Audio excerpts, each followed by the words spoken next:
Bella Salon and Day Spa, located at 41 West Main Street in Northeast Pennsylvania, proudly supports Chautauqua Sunrise and its volunteers. More information at bellasalonanddayspa.net. Westfield Memorial Hospital provides high-quality health care to residents of Western New York, offering patients the most sophisticated medical advancements while keeping the ease and familiarity of a community hospital. Support for Chautauqua Sunrise has been provided by WRFA 107.9 FM, Jamestown's public radio station, streaming online 24/7 at WRFALP.com. Low power to the people. Funding is provided by a grant from New York State Senator Catherine M. Young, representing Western New York's 57th District with a local office in Olean. Chautauqua Sunrise is made possible by a grant from Fredonia Place, a continuing care retirement community providing dignity in a modern luxury environment.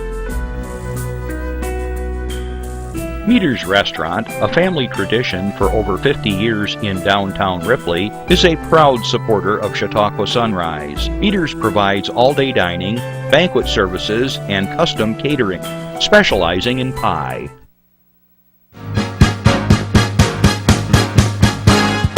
From the Access Channel 5 studios in Mayville, it's Chautauqua Sunrise.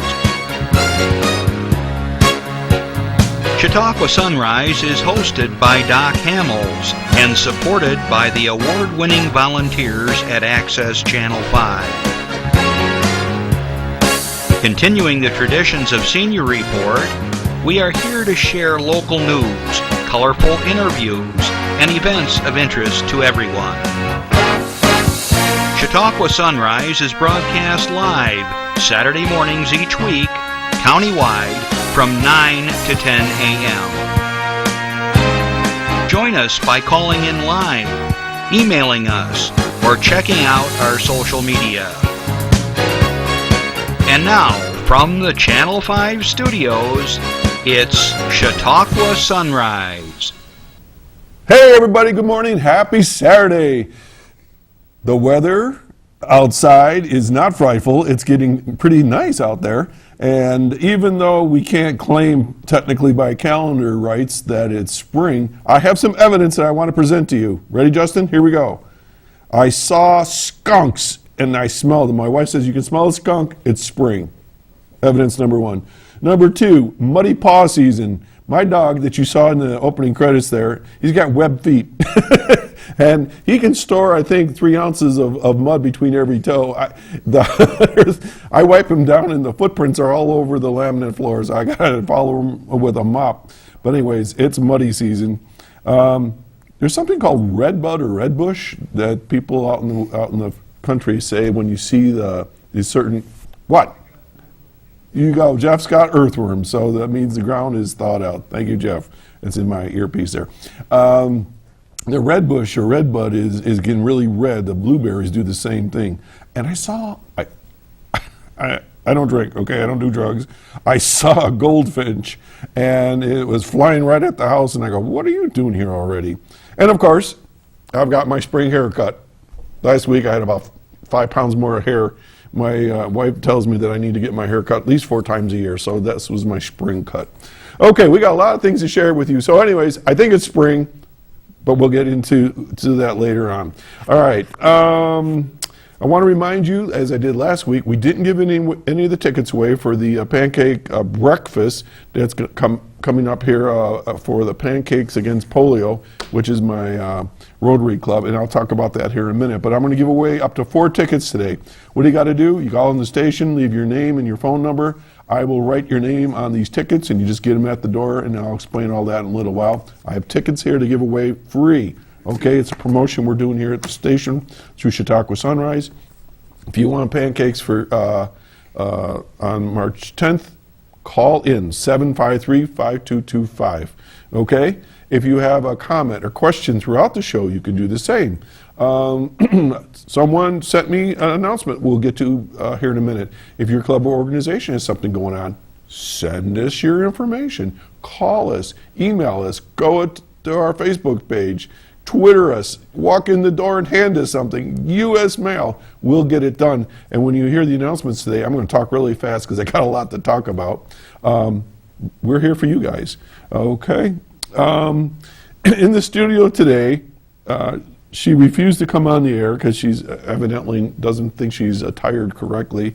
But Sue Poster, who's the head of the Westfield Barcelona Chamber of Commerce, brought me our official, soon-to-be decorated fish. There it is. Isn't it glorious? Not really yet, but I got plans for this big old fish. This is going to be part of a promotion in Westfield in Barcelona this summer, which should be a lot of fun. They have sold 80 of these fish through organizations, businesses, and so on. Yeah, he's as big as me. That we're going to decorate them and promote our, for instance, Chautauqua Sunrise will be promoted. And all of these are going to go on display starting the first Friday in June. Now, Sue's on the other side of the wall, so Jeff, if I'm saying anything wrong, you got to let me know. So here's a question for Sue, and Jeff, you help me out. Can people buy any more fish, or is it all sold out? I heard her. There's a few available yet. I have super hearing. There's still a few available, so you can contact the chamber in Westfield, Barcelona area. They got a Facebook page, or you can call them, or however you get a hold of them. Okay, but it's going to, right now there's 80 of them, and the whole town is going to be displaying these all summer long. And I'll tell you right now, ours is going to be fantastic. So when you go to vote, you don't even have to look at the other 79. Just vote for our fish right here. That's going to be awesome. Okay, because there's big prizes. I think there's a car involved or something. I'm not sure. Okay, so anyway, Sue Poster, thanks for dropping off our fish. And I can't show you what we're going to do with the fish because it's top secret. So we'll let you know more about that as we go along. Okay. So moving along, I want to say good afternoon to our friends at WRFA. Everybody looks at me when I say that because Tuesdays, 1 o'clock, we are on the air at the radio station. So thanks for listening in. Other folks are watching us live now. And for those of you that aren't watching us, it could be good evening, good morning, good afternoon, because we're also rebroadcast throughout the county at various times and out of Mayville here at 2 and 8 o'clock every day. So, we got a bunch of things to share with you, and so I'm going to move right on to that. So Sue Poster, thanks for dropping by. Thanks for the fish, and let's go to Jamestown now. Okay, got to get the mouth moving. This is a hard one.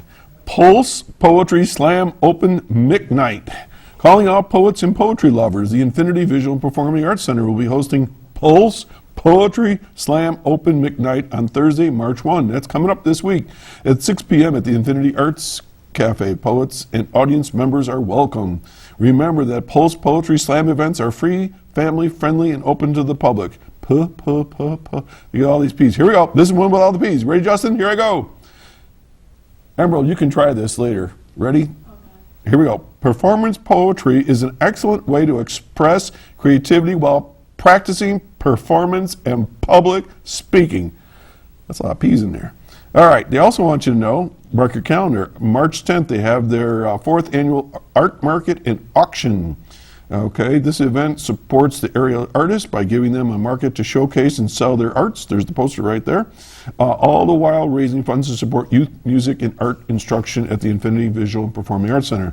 The fundraiser, which is held at the Infinity Arts Cafe, will take place Saturday, March 10th. And that's coming up soon. So they're going to have art by various artists. You got Chainsaw Carver, Vince Luizzo. I don't know what he's going to carve. I can't wait to see what he's going to do. There's a collection of pottery and ceramic art donated by Carol Hay that was created by her late husband, Doug Hay. And if you're interested or want more information, give Mariah Melendi a call at 664-0991. Now, I told you guys that if you want me to announce things, mail it to us or whatever. And my buddy Bill Tornstrom did the same thing. He knows it. And he wants me to tell you that they're going to have a free annual maple sugar party at the Mayville United Methodist Church on March 17th. Or no, strike that, March 11th. I'm got St. Patrick's Day on my brain. March 11th, Sunday, 3 p.m. till the maple sugar is gone. And he says to tell you that their theme is fun for all and old. And I also want to tell you that our good buddy Bill Ward is going to be providing music during that time. So, free annual maple sugar party, Methodist Church in Mayville, March 11th, 3 p.m. Music by Bill Ward. Okay, that was a walk-in. Let's keep moving here. Okay, as always, I announced various projects that are closer to what's going on. I'm going to skip a couple of those because I'll talk about those next week. Oh, this is the important one. Our buddy Drake McCain, all right? Drake, if you're watching, I hope that you're getting better and the doctors are working with you to get you back on your feet. Is a special fundraiser today, February 24th, from 2 to 6 p.m. They're having a big spaghetti dinner as a fundraiser. $10 for individuals, $20 for the family. You might remember Rick Seiper was here last week talking about it. Tickets are available at the door. There's going to be a huge Chinese auction, I hear, a 50-50 raffle, and live music from the Bogarts. Okay, it's going to be held at the American Legion, the William and Travis Post, right down the road at 144 South Erie Street in Mayville. Now, who is Drake? Drake's a 12-year-old Lake Chautauqua student who was recently diagnosed with leukemia. He's the son of John and Debbie McCain and the youngest of 4 children. He's a 7th grade student that enjoys choir, participating in musicals, and loves Legos. Takes after my boys. He's currently undergoing treatment at Oshai Children's Hospital in Buffalo, and anything you can donate would be appreciated. And in case you can't make it today, you can always mail donations to the Drake McCain Donations at P.O. Box 144, Mayville, New York.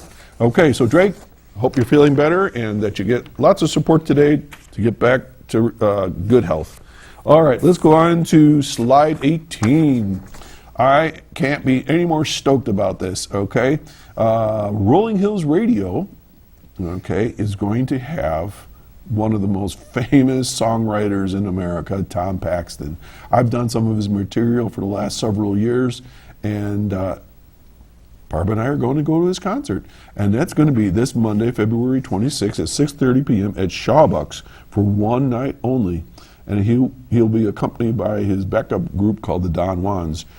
I did a Wikipedia search on this guy, and he's got like hundreds of songs and all kinds of albums, and people have recorded his material. I mean, anywhere from Willie Nelson to Julio Iglesias, I guess. I mean, just everybody.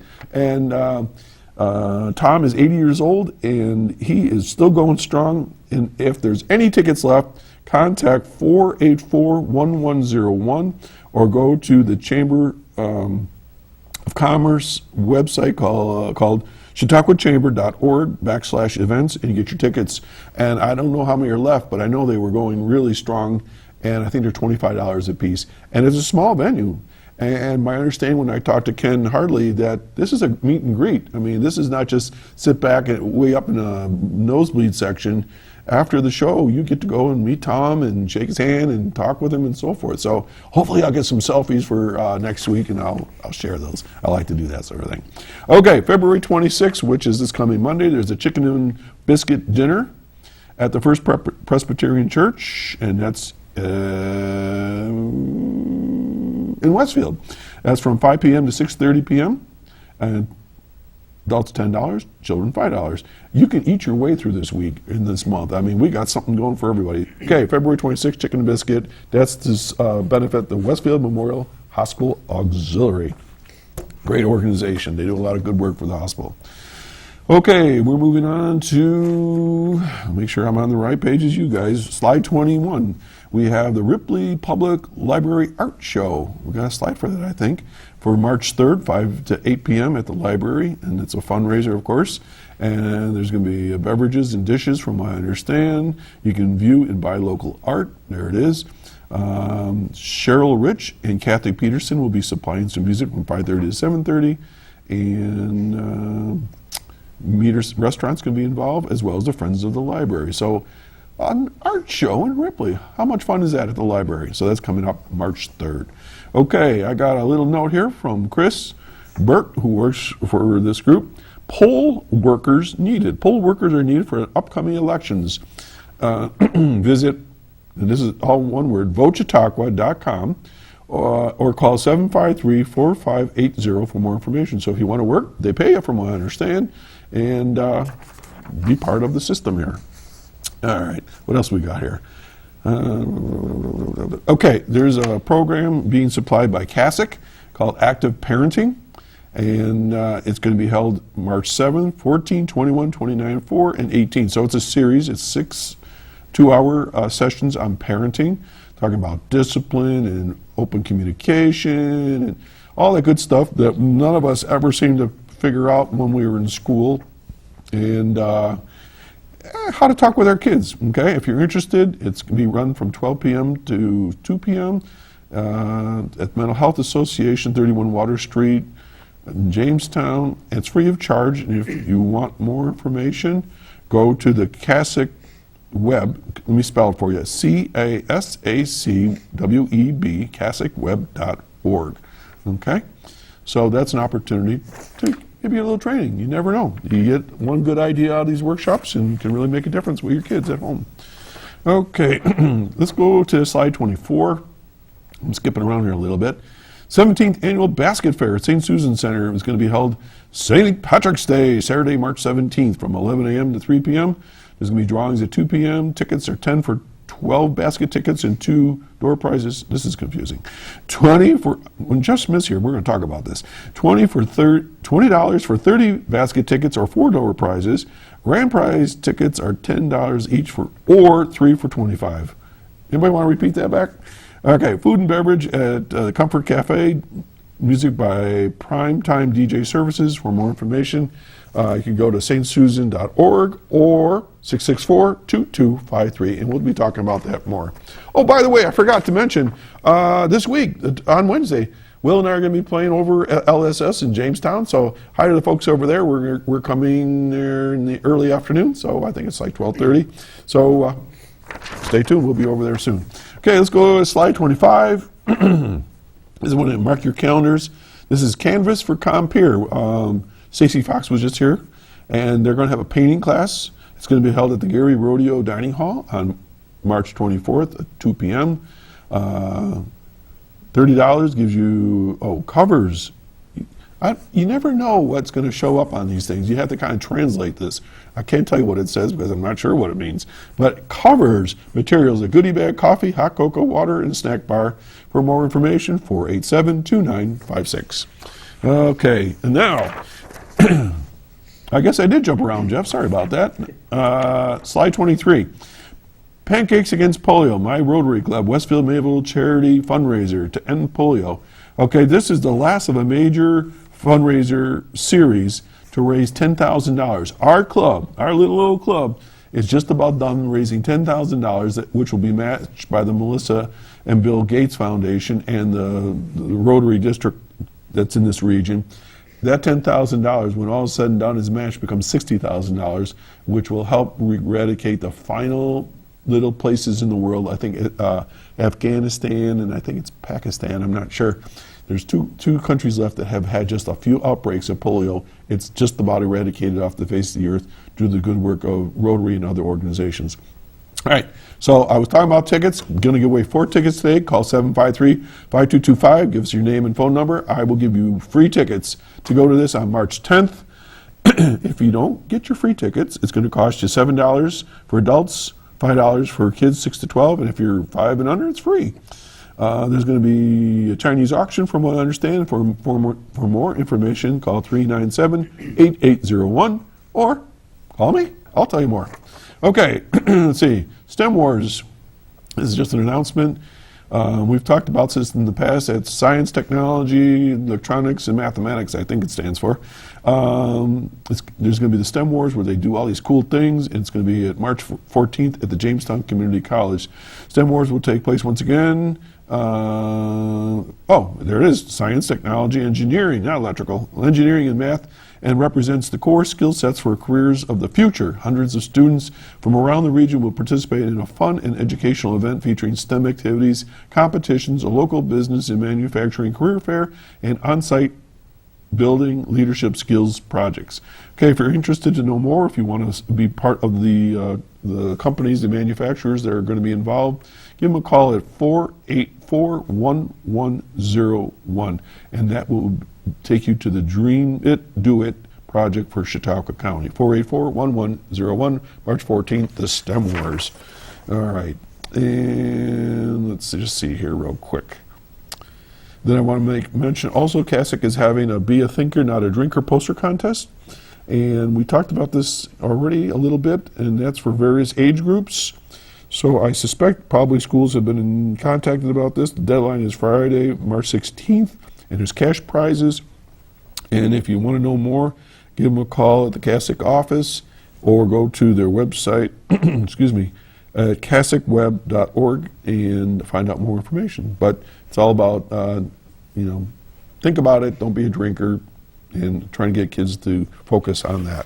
All right, I think I've covered everything I need to cover for this morning, so we're going to go to a public service announcement, and we'll be right back with my guest. Stay tuned.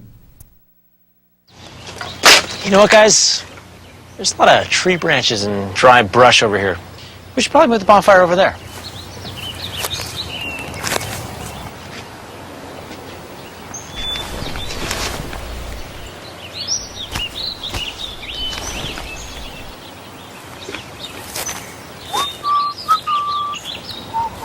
I'm guessing Smokey liked that idea.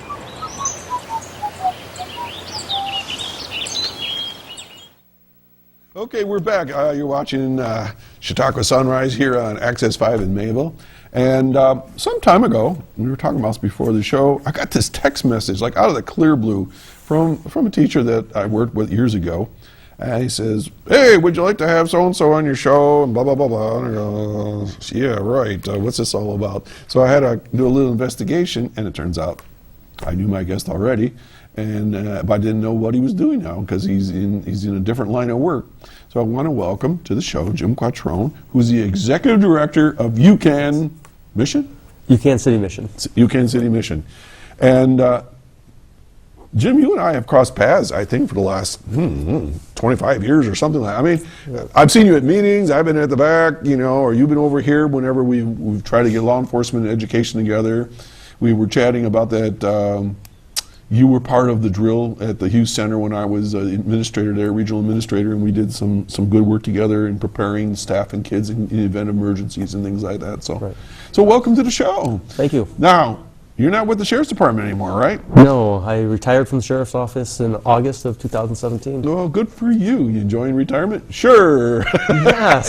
Yes. People say it all the time. We're busier than ever, right? I've adjusted and realigning versus retiring. Okay. Oh, I like that one. Everybody says I'm supposed to recreate myself or repurpose myself. So what are you doing now? What's this UCAN City Mission? UCAN City Mission, the mission itself has been around since 1945, where it's located. However, it had closed its doors in November of 2015 after Reverend Steinhauser had run it for 43 years. You was there for 43 years? Well, it was always called that? It was a Union Gospel Mission. Okay. From at least 1945 until 2015, when Reverend Steinhauser retired. And through a series of events, we were able to acquire the building and get the keys for it in January of 2017, and then April of 2017 we had our first guest. All right, no, wait a minute. You retired when? I retired in I retired in August of 2017. So you were kind of doing this in the background as you were kind of phasing out? Yes, we had an awesome board and an awful lot of volunteer help. So how did you get involved with it? That goes back to my career in the Sheriff's Office, to be honest. I had for years realized we were arresting a lot of people and ended up arresting a lot of the same people over and over again. And we recognize there's a need to really help those who are getting arrested once they've paid their consequences, to not to recidivate, not to go back. And what were we doing to really help them? Now, Pat Johnson has a word, recidivism. Recidivism. That's hard to say Saturday morning. Recidivism. Recidivism. Nationally, the recidivism rate is about 73%. Wait a minute. That means there's 73% chance if you've been arrested once, you're going to get arrested again? Yeah, 73% of those who have been incarcerated Come back. Coming back. That's huge. Yes. And that's true here in Chautauqua County? It's A study that was done by Pastor Mitchell, Ray Mitchell, who was a pastor here in Mayville and was the jail chaplain for an extended period of time, did I believe his doctoral thesis and saw that it was over 80% of those who were in the county jail had been there previously. Now, would these be, and we don't have to be specific, obviously, because we want to protect people's lives here, but were these people returning for major offenses or minor things, or? I will say yes. A little bit All of the both. above. Yeah, I'm not really sure how Pastor Mitchell, how he did his study, but generally for the national statistics, it would be for felony charges. that they Really? were Felony? Returning. Okay. And so I had an opportunity to do a study, a couple-year study with Chuck Colson from Prison Fellowship Ministries. And Chuck was he'd gone to prison for Watergate, and while he was in prison for Watergate, realized the same thing, that there needed to be a program for those who were returning to society to help keep them out. And so after the study, returned to Jamestown and was at a meeting with Rick Huber, was there. He just retired. He just retired, and we had a discussion. There were several people at this meeting, and had a discussion, and I shared, we needed something to help those who were returning, and Rick kind of looked at me and said, we need to talk. And so combined Rick and Charlie Hodges, who just also retired this year from ministry work with Christ First United Methodist Church in Bemis Point United Methodist. But we got together and started UCAN, which is United Christian Advocacy Network. And not University of Canada. Not University of Canada. When I first saw that, I go, what is this UCAN? Yeah. So we initially started with a day program. We really, I don't want to say maybe partnered or worked alongside the Mental Health Association and had a day center that people would come down to the Mental Health Association and we would have classes. We would be there to work with individuals, but we soon realized that we really needed a residential center to help the guys as they're coming back or returning to society. Okay. If I could put you, not on the spot, but I'm going to keep talking a little bit to give you a moment to think about it. Can you create somebody in your mind that's part of this 80% return rate? And just make it a general person, but I don't think people realize what happens to an individual and their family and their responsibilities, things that they were doing and taking care of on the outside before they unfortunately got arrested and put in jail, and then the process of returning and the things that are stressing them when they come out. Is that fair enough? Yeah. So if you could walk us through from the time they get in trouble, and they're incarcerated, and sometimes they're incarcerated just waiting for a hearing. They're not even, because they can't come up with bail money and things like that. So whatever you want to do, walk us through that if you would, because I don't think people, like I said, realize what happens to everybody else within their circle, their sphere of influence and responsibility, because this is crucial, I think. We talked a little bit before the show, and a young man who is staying at the mission Right, now. right, And, okay. He was incarcerated at age 17. He was in prison for 7 years. Wow. As he returned to society, back to Jamestown, no place to stay. The family had moved on. Some of the family didn't want him around because of his record. Well, yeah, it's understandable sometimes. Difficulty finding a job because of his felony record.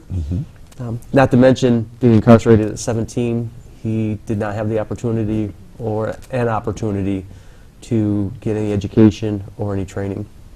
So no home, no degree, no family. Correct. That's a formula for disaster. It is, and he was very interesting. We were talking about what so many of us would consider a simple thing of open up in a bank account, and he shared it just makes me so nervous. I get scared, and I looked at him, because I take that as a simple process. Yeah. Without exception of all the paperwork that goes with it, but he says I still feel like I'm 17 because so often you are incarcerated. Now he's in prison. He doesn't make decisions for himself.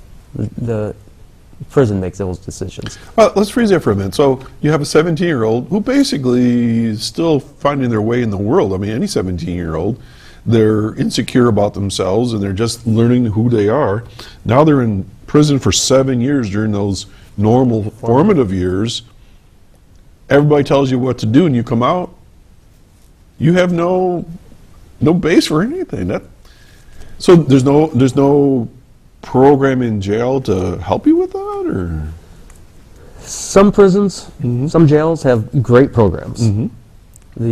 Sometimes the issue is getting those who are incarcerated to participating in those programs. Right, willingness. I know Chautauqua County Jail has some great programs, but it's the willingness to get the men and ladies to participate, and then the follow-up once they get out.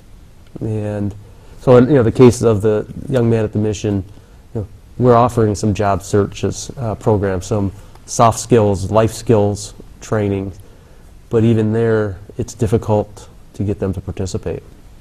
Why? I don't know. I would answer that question. Yes. We would have a lot. Yeah, we are trying. We are. And sometimes I think it's fear, the fear of the unknown, the fear they're so used to a lifestyle that there might be a change for them. So it's.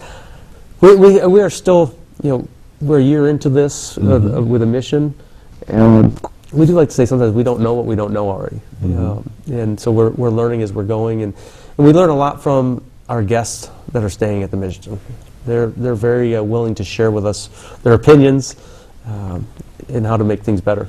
Let's go back to our 27-year-old case study here. So he's been out of jail. He's 27, you said? Well, he would be 24. 24 years old. Oh, okay. I didn't know he just come out of jail. Okay, so he's 24 years old. So what are his goals now? Where's he at? He's still staying at the mission. He is doing job searches. Okay. We're trying to encourage him to do more job searches. We also are trying to encourage him to participate in some of our job readiness classes. We often find guys can find jobs, but can they keep those jobs? We also are working, probably 75 to 80% of the men who are coming to the mission are struggling with addictions. And so the difficulty is not only do some of them have felony records, but they also will not pass a drug test. And that seems to be one of the major problems with finding employment. Do you deal with individuals that have families, children? We do. Okay, could you talk a little bit about what happens when someone's incarcerated, has a family, when they come back out? What are some issues there? Part of it is, they're gone, so they're taken away from their families, and many times they're incarcerated far away, where it makes it very difficult for the families to go visit. So it's starting to crumble? It crumbles. And so depending on how long they're incarcerated, sometimes the families aren't there for them when they're returning. Wow. And just kind of going the opposite end of the spectrum, we have a gentleman that's staying at the mission. He's got one daughter who is an adult, but when he was incarcerated, she was a teenager, I believe. But he is trying to continue that relationship with her, and he is now divorced, but still has a good relationship with his family. But it makes it difficult for them. All right, now I want to see if I can clarify something for me and the viewers and listeners. Everybody at the city mission doesn't necessarily have a record. Correct. Okay, so tell us about who's there. Well, we have a wide. People will ask me, what's your demographics?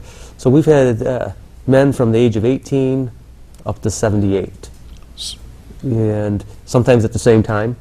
We have 18 beds that we're permitted to have right now, and that's 18 beds. 18 beds. That's a lot of people. It's a lot of beds, and we've been full most every night. And so it's not always the same. Not always the same. So I don't mean to be split here, but it's like a hotel. I mean, people can come and go as they like, or yes. Okay, so Yes. it's not required you be there. You're not court mandated or whatever. Correct. So the mission, we have people who are getting out of jail, prison, rehab. So like a halfway house. Similar to a Can halfway be. house. It's a place where they can return trying to make it a safe place, a place where they can be out of the weather. Because some of the men that are there are homeless. They've been sleeping on the streets. In Jamestown? In Jamestown. We have homeless in Chautauqua County. We do. How many? Do you have any idea? I don't have the numbers. When the mission closed in 2015, I was told that they didn't need to reopen it because there wasn't a need for a homeless shelter. Since April of 2017, we've had 165 different men stay at the mission. That is a stunning number.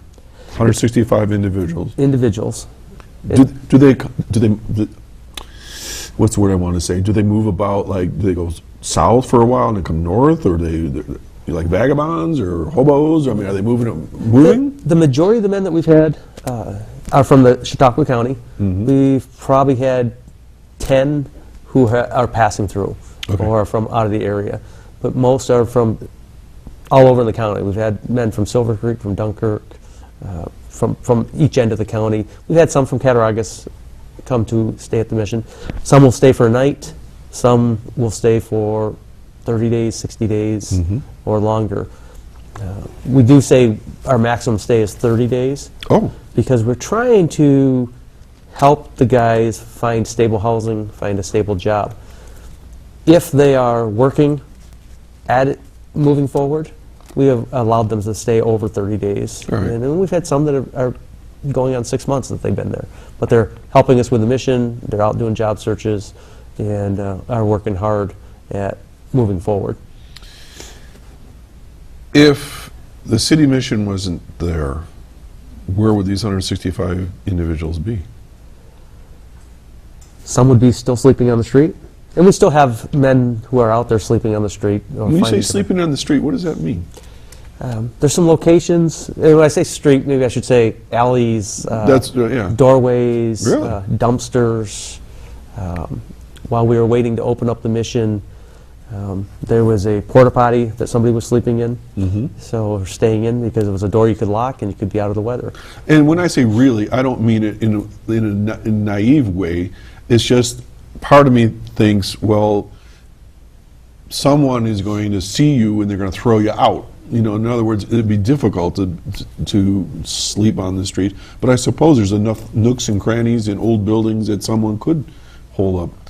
I would think these folks' health can't be great. So how do you deal with their health issues? We've many of them have health problems. They haven't been to doctors or dentists to be treated. We encourage them to find a primary care provider. We try to connect them with the Chautauqua Center, which is just up the road from us. They're going to be on in a few weeks. Okay. Yeah. Yes. I'm learning more about the Chautauqua Center. Yeah, Rebecca Ruiz is coming on. Yeah. They have been great, and many times we'll just call them and I'll ask them for help. And that's with our name. You know, we're advocacy network, so we try to network with the local organizations and providers, and we've had great relationships with most of the providers. All the providers that we've called are very helpful, and so we try to get them into the treatment and get help. Not all of them want to go, and we can't force, and we don't force the men to do anything, but we try to give them some incentives to improve their lifestyles. Okay, so at the moment you can have 18 men and women? Just men. Just men. Just men. Okay, is there a place for women? There is not a place for women per se. The YWCA has some transitional housing. Okay. There's the Salvation Army has a safe house, but they are able to sometimes take a homeless lady in. We also, the county, as well as we work with some of the local hotels and motels too. If we have a lady that needs a place, we'll try to find them a place to stay. So predominantly it's men. Predominantly men. There is a movement trying to find and start a lady shelter, but I foresee that as being down the road a little bit. Okay, all right. Take a breath for a minute. Folks, you're watching Chautauqua Sunrise. I'm Doc Hamels, and my guest today is Jim Quattrone, who's the Executive Director of UCAN City Mission. And this is a pretty heavy topic. Yes. I think it's heavy. It is. You know? It's And many of us go about our lives every day, zooming around, driving our cars, shopping, going home to our warm houses, and yet there's a number of people right now in Chautauqua County that aren't enjoying the same benefits as we are. Perhaps to their own fault, or conditions that have been created they found themselves in. But nonetheless, they're citizens like us, and they need some help. Jim, who pays for all this? How does this work? Great question. Not-for-profits, I ask that question all the time because I know you always are on a shoestring budget. We are. We've had tremendous community support, an overwhelming support. When we acquired the building, we needed to do a lot of renovations and updates, and hundreds and thousands of hours of volunteer service, donations of materials and products from individuals. We get most of our finances from individuals, from churches, and from foundations. Okay. And we never really know for sure where the money is going to come from, but we have some faith going on that we believe that will be provided for. But again, the overwhelming community support has really impressed us, and we're blown away by how much the city supports us, by the county supports us, and just people will drop off donations, and we try to get their names to give them credit, and they just drop it and run, and which is helpful. We've neglected to even say, where is the mission? Mission's located in Jamestown, 7 West 1st Street, which is positioned behind the Post-Journal, and it's on the block where Carlson's Jewelers or Events by Scott is now located. Okay, great. Folks that are listening, watching right now, maybe they have an interest in helping out. What do you need? Right now, as far as products, we get a lot of donated paper products, toilet paper, paper towels, napkins, paper plates. As far as food, we have an agreement with St. Susan's that we purchase our meals from them for a price that we just couldn't afford to go out and buy the food. And Jeff is a magician when it comes to food. He does a wonderful job, and their staff at St. Susan's. Yeah, they're great over there. And that they are patient with us, and that we can call last minute and order our meals, seemingly last minute, and they get us enough food up there. And they're also great about, there's times where we have donated food, so we don't need to purchase the food from St. Susan's, and they've been really good about that. Okay. But we serve breakfast and we serve dinner. Okay. And so our breakfast is generally dry cereal, cereal with milk and Cereal of champions. That's a breakfast. Yeah, similar to my house. Yep. Is how we try to run the mission, and we have a volunteer that comes in just about every Wednesday and prepares and serves a hot breakfast. Oh. And he just does that because he enjoys doing it. Yeah. We have a board member who also comes in every week or every other week to prepare a hot breakfast. So they do get some hot breakfast, but generally it's cereal, a la carte. We usually have some fruit, different danishes that are donated. Panera Bread has been wonderful at donations. But what really, like on weekends, we do not get the food from St. Susan's. And we've started having church groups and individuals who are preparing a meal, and then they'll either drop the meal off on a Saturday or Sunday afternoon so we can serve that at 5 o'clock. Okay, let's return to what you might be needing. We got a phone call. We'll take a call. All right, good morning, caller. Well, good morning, Doc. Good morning, Jim, and congratulations to the very important and wonderful work that you're doing at the City Mission. Thank you. This is Linda Spaulding. Good morning. And I wanted to mention that, especially when I worked at Chautauqua Opportunities, and I was working in the employment program then, that I had a number of participants or clients who lived at the Mission. And it was really a good place for them because, well, for one thing, they had a secure, clean place to stay, and they did get their meals. And not all of the shelters provide the meals like that. So that's really a terrific help. And, Doc, there's quite a few homeless people in Chautauqua County. That's what I'm understanding. And that's why some of the churches leave their basements open so that the people can come in the inclement weather to get shelter when it's too harsh outside. I wasn't aware of that. And sometimes if you go into like your libraries, like your public libraries, you'll see some of the people going in there to take care of their hygiene. Oh, okay. So there's a sort of a unspoken network out there then. Yeah, there's a good number of them. Okay. Isn't that correct, Jim? That is correct. I've been asked how do we publicize the mission, and there's that network. The men who are coming there, we're not always sure where they're finding out about it. But as Linda mentioned, the Chautauqua opportunities. I know a lot of our guests are going there to get assistance. Many of our guests are using facilities up at the Prendergast Library. So a lot of networking going on out there to help these folks, huh? Absolutely. Okay. And that's been true for years. Okay. This isn't.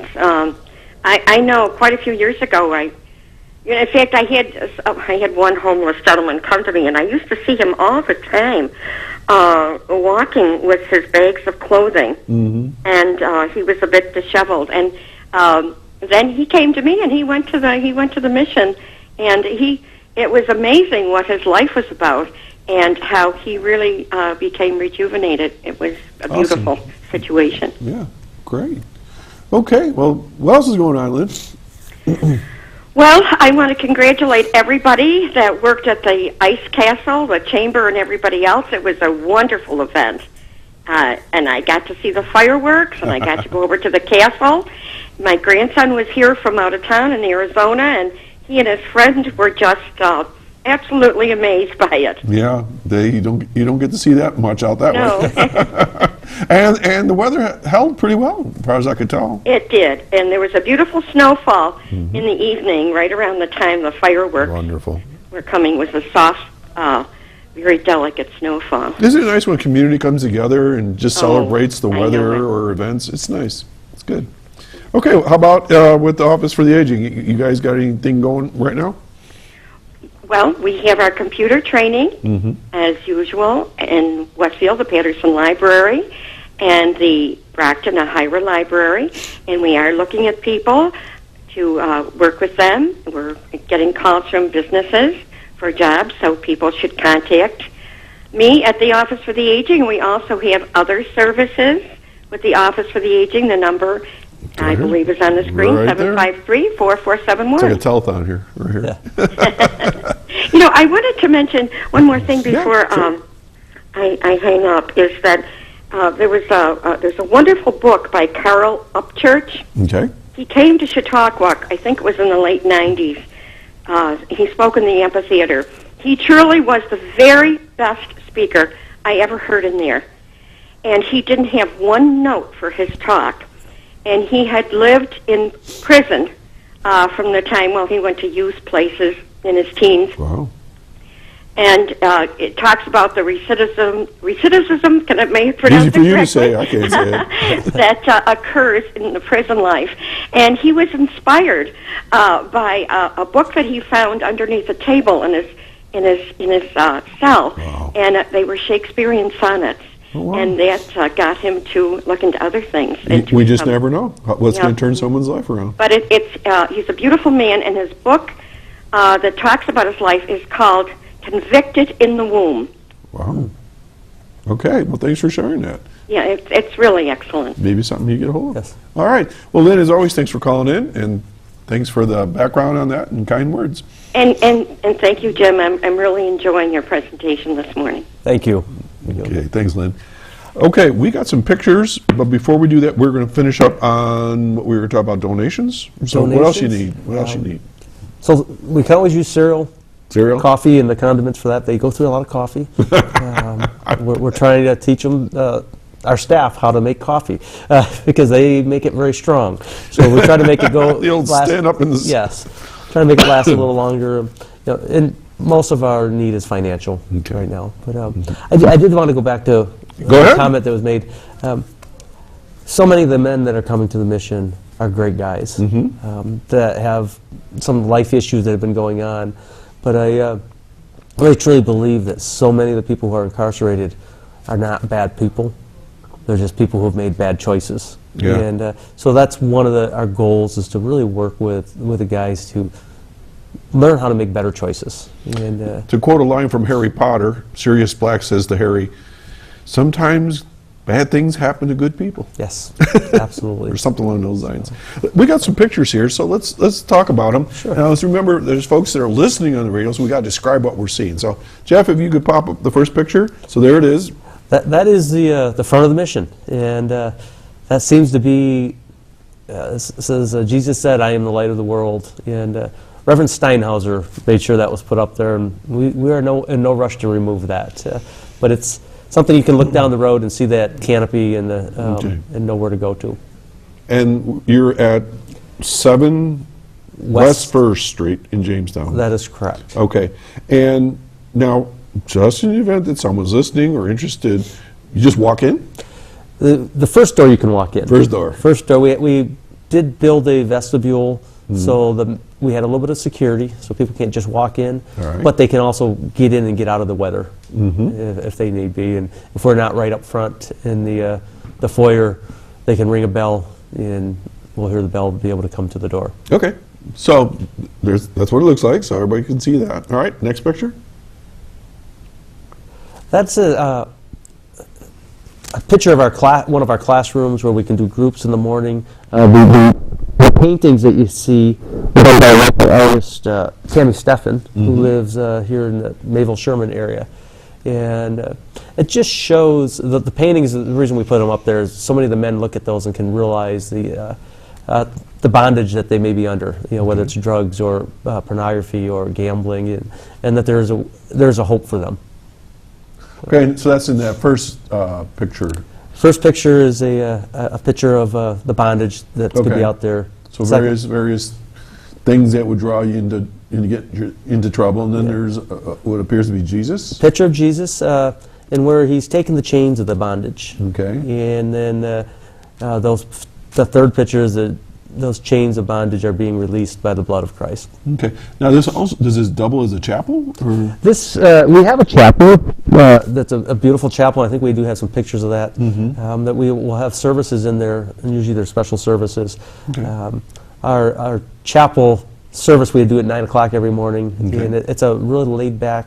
Where it can be a time of question and answer for the guys. Okay. While you were talking, there was looked like a group picture of some folks. Let's bring that back up. Group picture of. I'm very partial to these kids. They're my great nieces and nephews. I have a couple in there that are nieces. Wow, you got a big family. And, that's only part of them. But so what was going on here? That was at our family Christmas party, and the little kids wanted to do something for the men at the mission. So during the party, they put gift bags together and decorated the bags for the guys that we could. Have a Christmas celebration for the men that were at the mission. Nice, nice. I have to say, that's my family, but there has been an overwhelming. We had so many gifts dropped off at Christmas time from the public and churches and different organizations. What's the reaction of the guests, as you refer to them? They are very moved by that. There's a few. One man that. He struggles. He struggles when he gets the gifts. He doesn't like to open them. He doesn't like to be acknowledged that way. But overall, I think they are very moved to see people care about them, and they, especially when it's the young kids. And they really like to see anybody. But when young kids are coming in and dropping things off, and Valentine's Day we had a local youth group send us a card and send cookies for the guys. When we read the card, you could see some of the kids were young just by their signatures. And backwards letters and things. Yes, but the men really appreciate that, and then sometimes have even asked the questions, why do they care? And because you're important. You're important, and each one of the men are. Okay, I think we have a few more pictures. Okay, what do we got here? That's just before breakfast. That was one of the mornings. We had somebody there who cooked a hot breakfast for us. So I'm looking at about a dozen gentlemen? Through the winter we've had 18 just about every morning, and they stay for breakfast. There's probably some back in the kitchen helping prepare the food. Okay, no, we haven't quite done this yet. So when they're there, do they have a separate room? They share a room? How's that work? So we have several rooms. We have a dorm room that has 8 beds in it. Oh, all right. We have 2 rooms that have 2 beds. Okay. And then a room that has 3 beds, and a veterans room that has 3 beds that we can add another bed if we need to. Okay.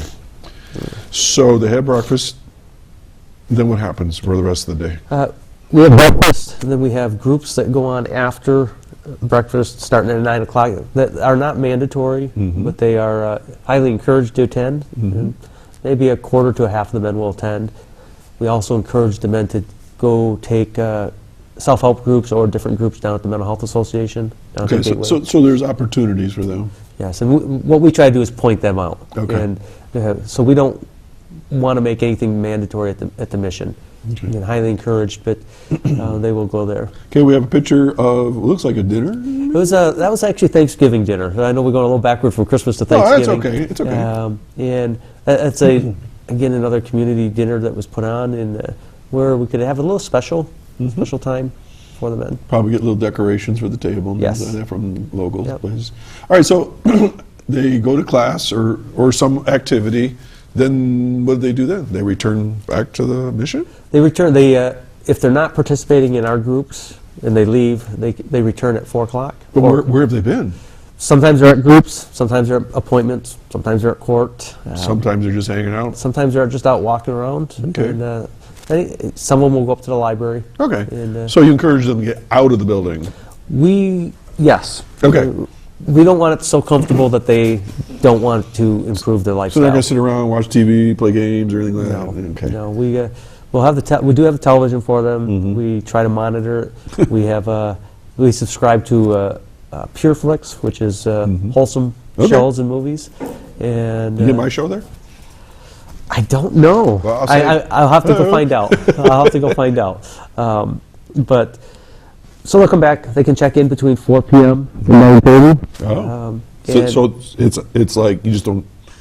How do I put this? Do they register and then you expect them to check in with you during that time? Yes. Is that one of the like a house rule? it's the mission rule is they have to be in between 4 and 9:30, up to 9:30. That's pretty liberal. If after 9:30 they show up, they have to be, somebody has to, either the law enforcement are bringing them, the hospital is calling us, Okay. or a social service provider Oh, boy. contacts us. But we don't want the men to think they can just go out and drink or drug and then show up Yeah. at a whim. So Yeah. You don't want to be nurturing them into that. Okay, we got a picture here. It looks like somebody playing music, maybe singing. yes, that's a Kidder Memorial Church, and the Kidder Praise Band came in and did a service, special Great. service for the men. Okay, super. And that's Mr. Holler there on the guitar. Oh, Jim. Yes. Jim, I know Yeah. Jim. Jim also donated a beautiful guitar. Jim's a great guy. I am not a musician, but the men who at the mission who know music, they love the guitar, and it's been we try to do different things to give them a chance. The 17-year-old is an awesome guitarist, and Great. he's enjoyed that guitar. Okay, we're down about a minute and so much seconds here. Jim, how about one success story before we wrap things up here that comes to mind? And when I heard the talk about the man that Shock Opportunities was able to help, there's a gentleman who stays at the mission now who had been homeless for approximately 20 years. Oh my gosh. And when he came to us in November, he would not talk to us, he would not do his laundry, bathe, and now he's been with us. He's a senior citizen. Okay. We don't anticipate him to find employment or even look for employment. He's almost 80. Oh boy. But he's been a joy to have there now. He talks with us, he jokes with us, and is following all the rules. So he's somebody we consider a success story. Awesome. And we also have one man who's difficulty reading, and then from our groups we encourage the reading, and it was really neat. The other morning he came up to me and said, "I'm going to do 3 verses tomorrow or today." Okay. He had done 2 the day before, so we're seeing some improvements in their life skills. Okay. Well, Jim, we're just about out of time, but please, if there's anything we can do here at the station to promote your programs or you have any fundraisers, be sure to let us know, okay? We'll do. Folks, you've been watching Chautauqua Sunrise. I'm Doc Hamels. My guest today has been Jim Quattrone, the Executive Director of the UCAN City Mission down on 1st Street, 7 West 1st Street in Jamestown. And if you have any way of supporting or want more information, how about a phone number? The mission number is 488-7480. Okay, so that's a wrap. Jim, thanks for coming by and sharing what's going on down there. You're doing great work, and hopefully we'll hear more from you. Thanks for having me. Okay. Folks, y'all have a good weekend and enjoy the spring-like weather. And we'll do it all again next week right here at Exit 5, Chautauqua Sunrise. Take care.